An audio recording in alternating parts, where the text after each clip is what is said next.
napapanood mo sinaksak na Koreano, hinold up, binarel, patay. Yung isang sumakay lang ng, yung isang nagmamasada lang ng tricycle, Rider, pinagsasaksak. Yun, ospital. Nakita mo itong basag kotse ngayon. I mean, to be more pragmatic about this, parang hindi rin po sigurong makatotohanan yung sinasabi ng PNP na bumababa ang krimen, pero ang amin nababalitaan at mapanood, puro krimen. Yun na nga po sa nangyayari. Kaya yan din po yung pag-uusap namin sa mainstream kasi po, ang na-news talaga yung mga isolated cases na tulad niyan. Kasi ako po, ngayon, paglabas ko sa bahay, wala naman ako nakikitang saksakan. Pagpunta ko dito sa palengke, wala naman ako nakikitang snatching.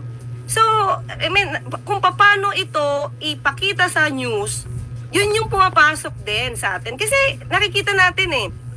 So, siguro isang tabi natin yung mga nakita na sa TV. Kasi yan talaga yung news nila.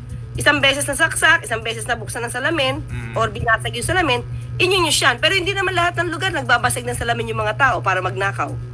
Opo. So, paano ho kaya yun, ma'am? Kung, kasi,